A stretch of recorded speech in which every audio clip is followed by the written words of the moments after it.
A new report has come out which suggests that there are major problems with the way in which the world's education systems are preparing young people for the world of work and life at large, come to that. The report suggests that in 20 years we really have made no progress on this issue.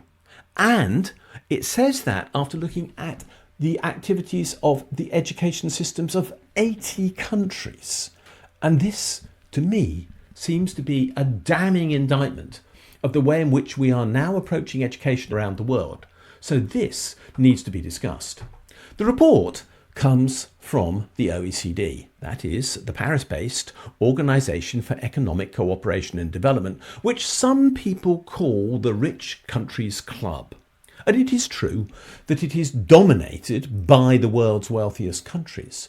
But the reality is that for all its strengths and weaknesses, the OECD does prepare some of the best data in the world on educational comparisons. And that is why this report is so important, because it can draw on data which nobody else has got.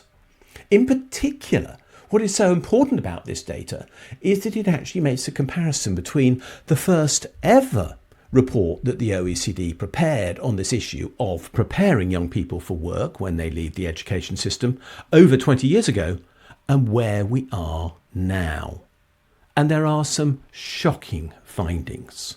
For example, one is that the success that a young person has still depends as much on having personal connections as it does on their ability. We have not, in 20 years, done anything to improve the equality of access to high-paid work inside our economies. Who you know, rather than what you know, is what still matters. And perhaps one of the other shocking findings of this report is that students are still being trained for outdated professions. Lawyers, accountants, doctors, architects, and so many professions where AI is going to have a radical transformation effect over coming years are still the chosen destinations of too many students who do not appreciate just how much the world of work is going to change in those areas over years to come.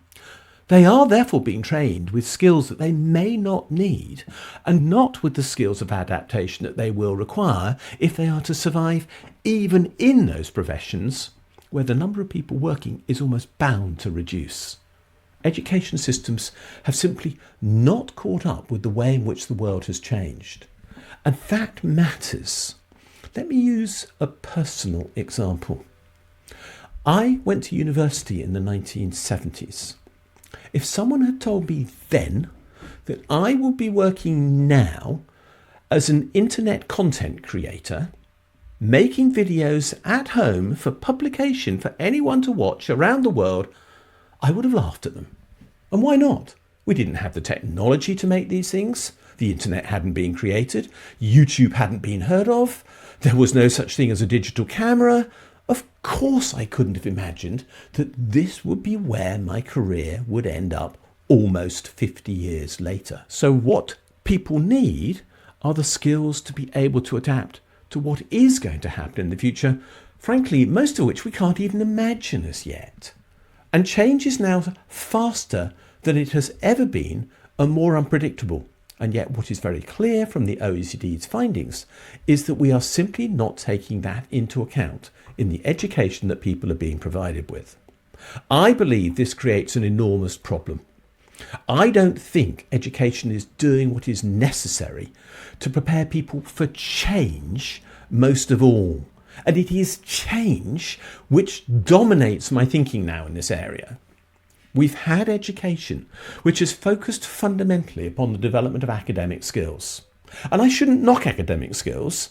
Over the last 30 years, I've had appointments at 6 UK universities and ended up as a professor and now as an emeritus professor. So I understand the value of academic thinking in my life. But I also understand that the vast majority of people do not need to understand how academic thinking works. And yet we have an education system that is totally orientated to the creation of academic skills. This, to me, now seems to be utterly absurd. I'll return to the point in a minute, but what I believe is important is that what we now do is create an education system where we create transferable skills for life and work. Now that requires a background in some key subjects, and you could say there's nothing particularly odd about the way in which I'm going to present this. I would suggest that we need skills in our first language. We do need skills in maths, but we also need to contextualise where we are in the world. We need to understand history. We need to understand geography. And perhaps we need to understand another language as well, to some degree, because that makes us understand that we're not so insular. But this is what education to the age of 16 has already tried to do for us. And I'm not suggesting that there be major change in education to that age, when around the world, 16 is not the point where most people now leave school, and 18 is. What I think we need to do is change what we think about when we come to further and higher education. That is education for the 16 to 18-year-old, which might still be at school, and for those who go on to university, which in a country like the UK, around 40% of people do at present. There, we need to remove some of the academic focus, because too much of that narrows the opportunity to learn the life skills we need. From the age of 16 onwards, at present we might learn too many facts, or at least far too many techniques, most of which will be deeply outdated. We learn too little about thinking, but the thing we learn about least of all is adaptability. So my suggestion is that we cut out around 40% of the demand that is now placed on people from age 16 to 18 and replace that with practical skills training.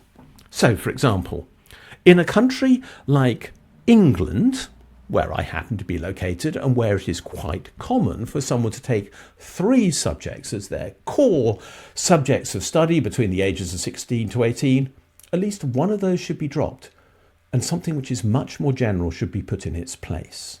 When we get to degrees, I'm suggesting something more radical still.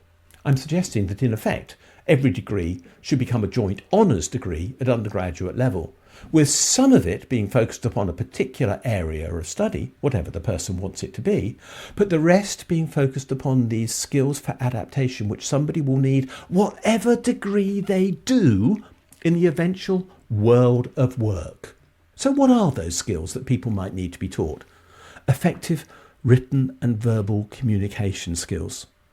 They are paramount. AI is not going to eliminate them. You can't check AI if you haven't got skills in the first place to understand what your chosen language is meant to communicate. And throughout my career as an employer, and I've been an employer since the mid-1980s, and I still am, I have realised how few young people come out of school or university with either effective written or verbal communication skills. There's far too little focus on actually ensuring that a person can do something more than write a rather basic essay. Essays are not the way the world works. People need to learn how to write letters and emails, and they need to learn how to present their arguments verbally, or to simply ask questions and to understand answers. And yet far too little of that is understood. There's also far too little understanding of basic numeracy, particularly when it comes to business situations. And so I would place this within the context of basic accounting, budgeting and tax awareness. These are life skills that everybody needs and which are transferable into almost every business environment that I know of. People need other skills as well. I think people should learn about website creation because that is how we pick up information now. We need to learn about things like time management. We need to learn about social media management because we all participate in it, and we need to understand what the risks and advantages are and how to do it well. And that leads to the idea that we might need to understand basic marketing. Firstly, so that we can realise what is being done to us, and secondly, so if we have to do it, we are able to do so. And the structure in which all these things takes place needs to be understood. So basic things like contract law and employment law need to be taught to people so that they are equipped for the world they're going to enter. And I believe that most employers would really welcome this. But what they would then be able to concentrate on is providing the specific skills that people need for the jobs that they're going to undertake when they arrive in work. In other words, I believe that education should not finish at 21, but there should be a continuing focus on education thereafter. This could be through apprenticeship schemes, and every government should be encouraged to provide them.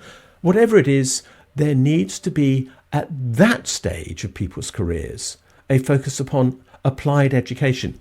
And this, by the way, is also true in academia, because there we should be actually making master's degrees the level where we fill in the gaps that have now been missed out at undergraduate level, before, if people want to go on to a career in academia, they move to PhDs.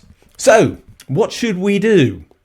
We should change the focus of education at age 16 to 18. We should encourage the provision of joint honours degrees at university, where life skills are part of the essential curriculum, but that does not undermine the value of the degree. If anything, it enhances it. And we reserve specialised academic focus for postgraduate study. What does this mean? It means that we would heed the warning that the OECD has given. It would mean that we would prepare people for life. It would mean we would build stronger, more resilient economies based upon people who know how to adapt. And that is what we need for the world we now live in.